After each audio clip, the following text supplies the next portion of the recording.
Kiana, and she is the biggest baby in my collection.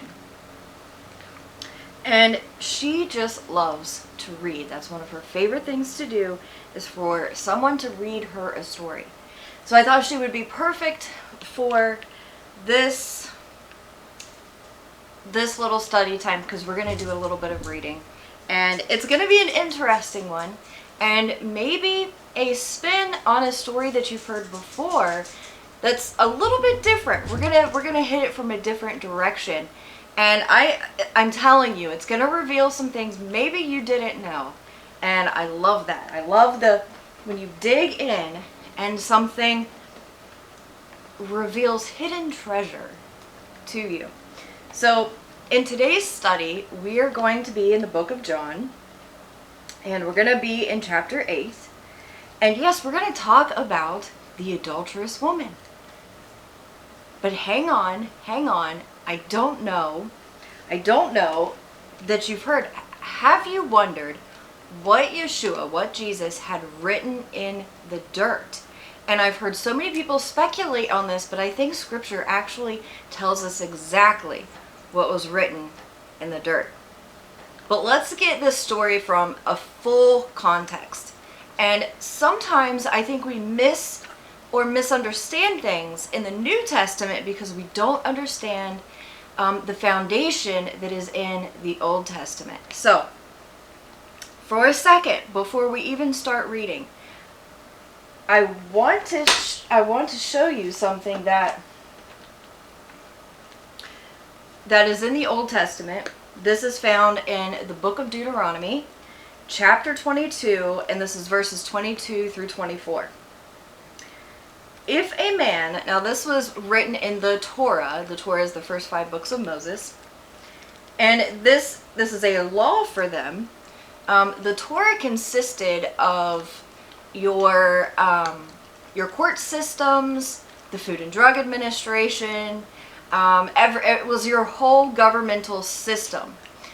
Your health care, it was all of the Torah consisted of laws for all those different departments, and trickling all the way down. So it was very encompassing. It wasn't, we typically tend to think of it as just a church thing, or a temple thing. But it was laws for everything in life, just like we have laws for everything in life here today in the United States. So in the book of Deuteronomy, chapter 22, I'm just going to read verse 22 here. If a man is found sleeping with another man's wife, both the man who slept with her and the woman must die. So this is corporate punishment. You must purge the evil from Israel. So you had to have both people committed adultery. Both had to be brought before the courts.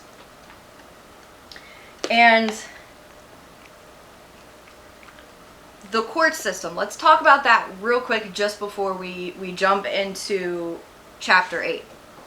So you can read about the court systems all the way through the Torah, but it's also mentioned in Zechariah chapter 8 verse 16. These are the things which you should do. Speak the truth to one another. Judge with truth and pronounce the judgment that brings peace in the courts at your gates. So the courthouse, if you will, was at the city gates. Just like today, if you are going to be accused of something, if a law matter is brought up, you have to go to a courthouse. You're not going to go to Walmart and get judgment passed. You're not going to go down to the tax office and get judgment passed. You have got to go to the courtroom and sit in front of a judge. And their courtroom was at the city gates. And that's where the judges and the elders would sit to pass judgment. You had to go there, especially for things that had to deal with corporate punishment. Okay? So now let's jump into chapter 8. But Yeshua went to the Mount of Olives early in the morning, and he came back into the temple court. And all the people were coming to him. he sat down and began teaching them. So he's essentially at church, okay? He's in the temple. Now the scribes and the Pharisees brought a woman who had been caught in adultery. They made her stand in the center of the courtyard. And they said to him, "Teacher, this woman has been caught in the very act of adultery." Okay, if you're catching somebody in the very act of adultery, then both parties are there. They only bring the woman. So they've already broken the law, okay? If you're going to present an adulterous couple to the court, first of all, you have to be at the court, which they're not. They're in the temple. And you have to have both parties. Those are the laws, okay? So these scribes and Pharisees are already, they're up to no good. Now, this is verse 5. Now, in the law of Moshe, commanded us to stone such a woman to death. So what do you say to do with her? What is your sentence? So they're wanting him to pass judgment out of the court. So they're just sitting in church and they're wanting corporate punishment for the woman when they haven't brought the man and they're not in a court. They said this to test him, okay? They're wanting to catch him breaking the law. They're wanting to catch him doing something that they can accuse him of. And we know that Yeshua didn't break any law because then he wouldn't have been a spotless lamb, right? So, hoping that they would have grounds for accusing him. But Yeshua stooped down and began writing in the ground with his finger. Now, I want to stop for a second here. And I want to look, if you go just a chapter before this, if you go right back over to chapter 7, and you look at verse 38, Yeshua, Jesus is speaking, and he says, "Whoever believes in me, as the scripture has said, out of his heart will flow rivers of living water." And that's something that we see over and over again, that Yeshua is equated with rivers of living water. And we're going to jump back with this in mind. He's writing in the dirt, and he's already spoken, and it is known of him that he is equated with rivers of living water. We're going to jump all the way back to the Old Testament, and we're going to look in Jeremiah chapter 17, verse 13. This is where it gets really, really cool. Yehovah, or Lord, the hope of Israel, all who abandon you will be put to shame.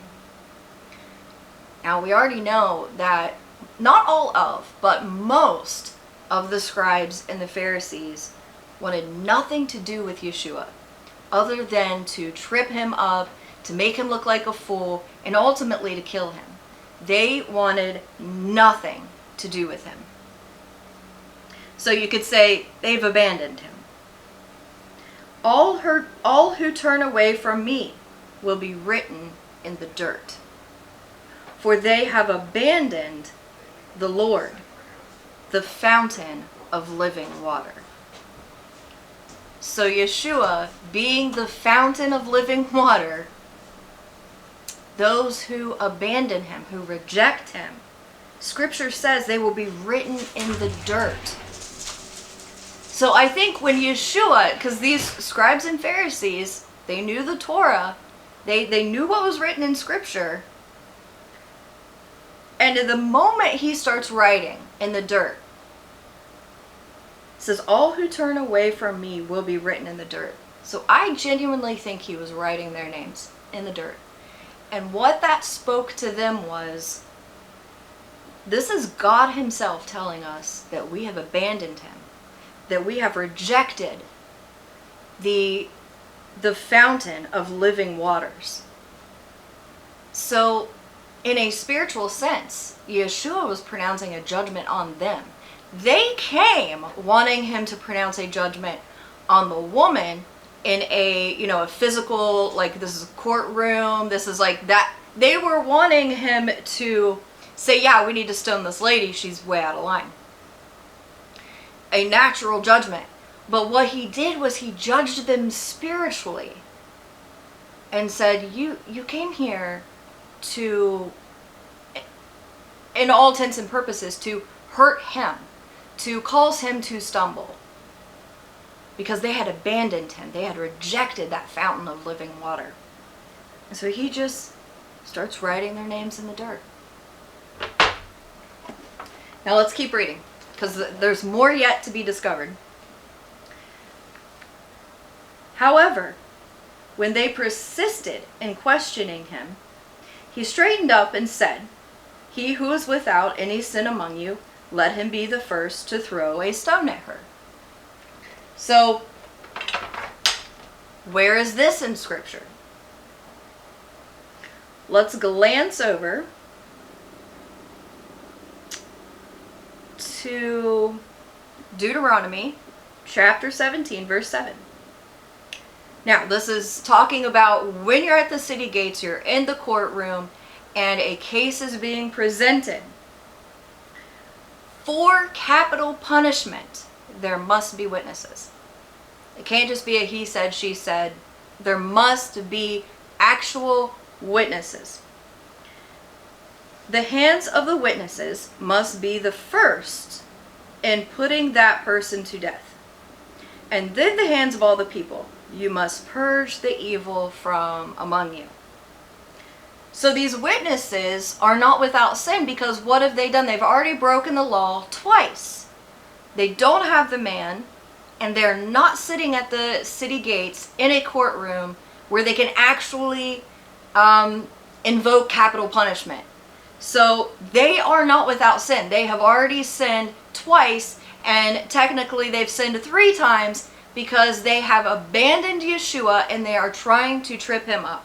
Okay? So they are coming against what's very clearly God himself here. And they are not without sin.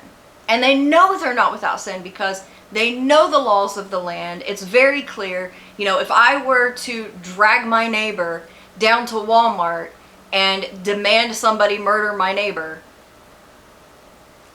obviously I'm in the wrong. Okay? I'm in the wrong. So let's pop back over and continue on. Then he stooped down again and started writing on the ground.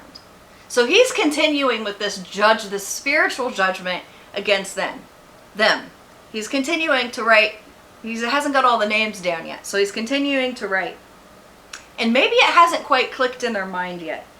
I don't know, but I like to think that they're so caught up in trying to mess him up that they it hasn't clicked in their mind why he's writing in the dirt.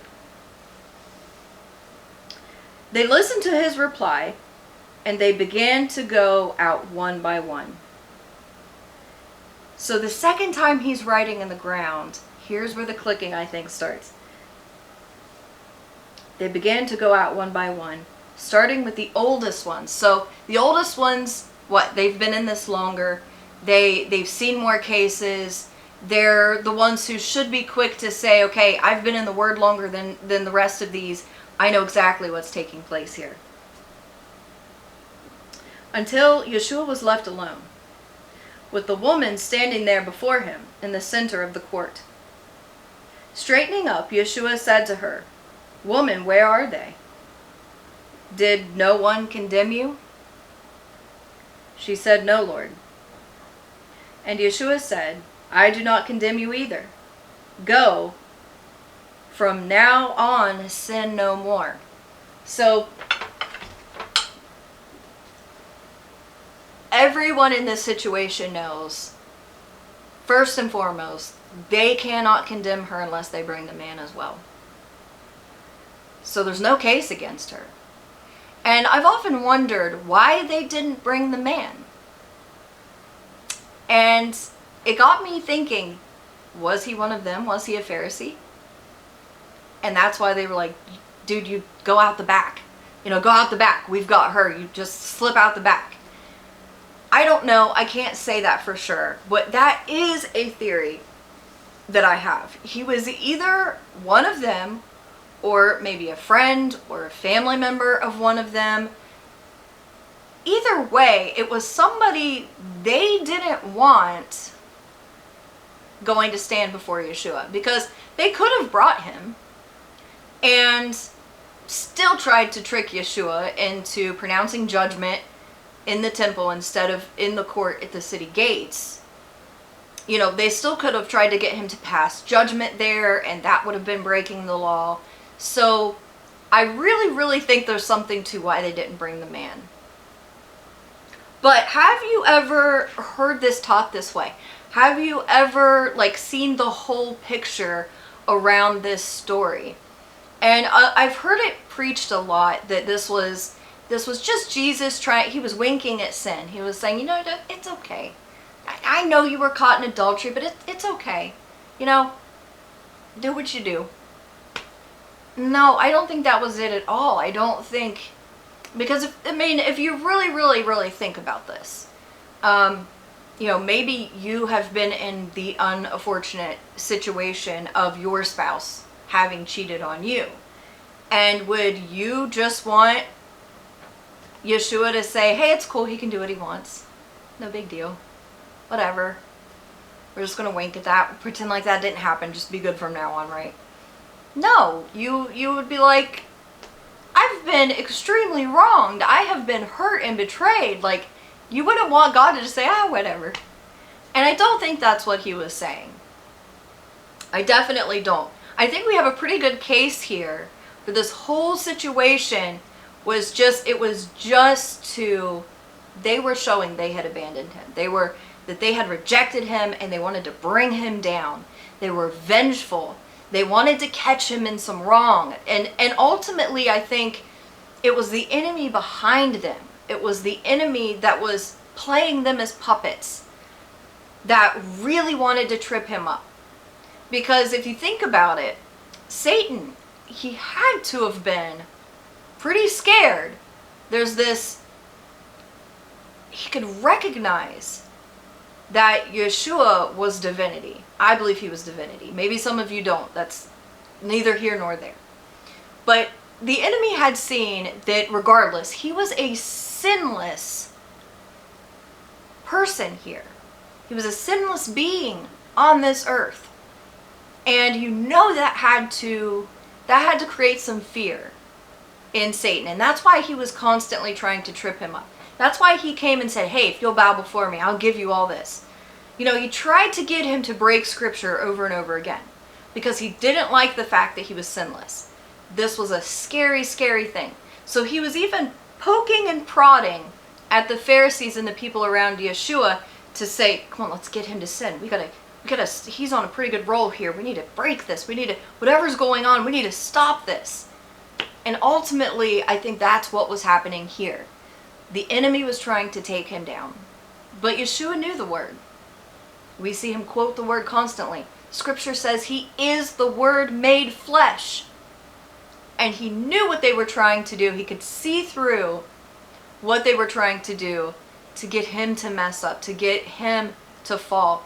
And what he did was just so profound that I think it broke them in a way. It broke the Pharisees' spirit when he pronounced that judgment by writing their names in the dirt. You have rejected me. With every word, with every letter he was writing, you have rejected me. You have abandoned the fountain of living waters, which just in the very previous chapter he said he was. So, have you enjoyed this? Have you enjoyed getting to see this cute little girl in her summer outfit? Look at I love this little set. The shirt has the little strawberries on it, and then the big strawberry here. I absolutely love overalls, and I wish that I could wear overalls, but they just don't suit my figure where I'm at now. Maybe when we've lost some weight. But how sweet is she? And I love to have her with me when I'm reading, because if I've put her on the Babysit Me app, and being that she's older, you can do the age in there. That's one of the things that it will give you a notification for, that your little one is wanting you to read them a story. And so I have gotten books just for her. And she does have her favorites. But thank you for joining us here for a little bit of a teaching, a little bit of a story time, and I guess bye for now.